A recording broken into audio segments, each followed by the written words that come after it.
मन बस में नहीं है, इंद्रियां बस में नहीं है, तो कहीं रह लो भजन नहीं होगा।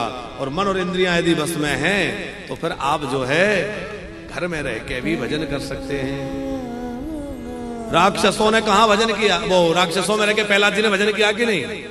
प्रहलाद जी ने असुरों में, राक्षसों के बीच में रह के भगवान को प्राप्त कर लिया। विभीषण जी ने लंका में रह के भगवान को प्राप्त कर लिया। हम लोग वृंदावन में रह के भी कहते हैं कि भगवान नहीं मिल रहे हैं। भगवान ने ब्रजवास दे दिया, बढ़िया शरीर दे दिया, भजन करने की सुविधा दे दी, और सुविधा देख रहे हैं मंदिर बन जाएगा तो भजन करेंगे, ये हमारा कमरा अलग हो जाएगा तो भजन करेंगे, महाराज जी जल्दी कमरा दे दो उसी में बैठ के भजन करेंगे, महाराज जी ऐसा हो जाएगा तब भजन करेंगे। बस सोचते ही रहेंगे, भजन करना कभी नहीं है। ये सब बहाने हैं, ये हो जाएगा तो भजन करेंगे, वो हो जाएगा तो भजन करेंगे, हैं? और जिसको करना है वो कहीं भी बैठ के कर लेता है। तो बहुत सुंदर प्रियव्रत जी ने ब्रह्मा जी की बात को सुना।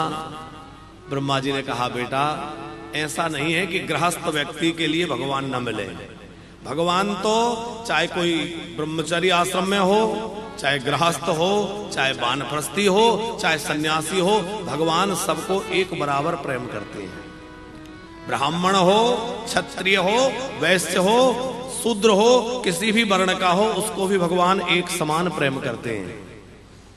ये जो आश्रम और वर्ण की व्यवस्था है ये समाज के लिए, संसार के लिए है, भगवान के लिए इनमें कोई भेद नहीं है। भगवान के लिए तो सब एक बराबर हैं। सब मम प्रिय सब मम उपजाए, सब मेरे लिए एक समान है। कोई गृहस्थी में रहे, भक्ति में रहे, कहीं भी रहे, बस इतनी बात है कि मन कहां रखता है, शरीर कहां रहता है ये महत्वपूर्ण नहीं है, हमारा मन कहां रहता है ये महत्वपूर्ण है। दो मित्र थे, समयलाल जी, और एक मित्र जो है वो तो माला लेके भजन करता था, और दूसरा मित्र जो है किसी नृत्यांगना का नृत्य देखने जाता था। लत लग गई उसको, वहां जाकर के जुआ खेलता और नृत्यांगना का नृत्य देखता।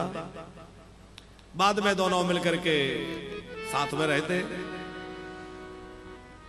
ऐसे बहुत समय तक चला, लेकिन मरने के बाद, बहुत अटपटी कथा है, आप लोग सावधान हो जाइए।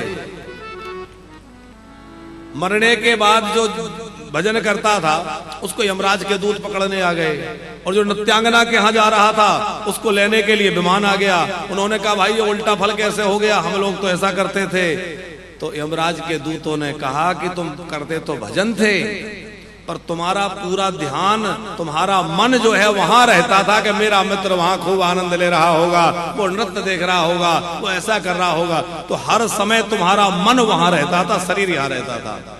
और ये तुम्हारा मित्र, इसका शरीर वहां था, और ये हर समय चिंतन करता था कि देखो मैं तो इस विषयों में, भोगों में पड़ा हूं, मेरा मित्र कितना अच्छा है, वो भजन कर रहा है, उसको भगवान मिलेंगे, भगवान बड़े दयालु है, उस पर कृपा करेंगे, और मैं तो इन सब विषयों का, भोगों का आदि होकर इसमें फंसा हूं। तो वो निरंतर शरीर से भले ही वहां रहे पर मन यहां रहता था। इसलिए भैया हमारा शरीर हमारा घर में है कि वन में है कि ऑफिस में है कि दुकान में है, जो हमें भगवान ने परिस्थितियां दी है वैसे रहना है, लेकिन मन जो है वो यहां वहां मत लगाना। मन तो कन्हैया के चरणों में लगाना, भगवान के चरणों में लगाना। जिसने मन को साध लिया, मन की तरंग मार ले, बस हो गया भजन।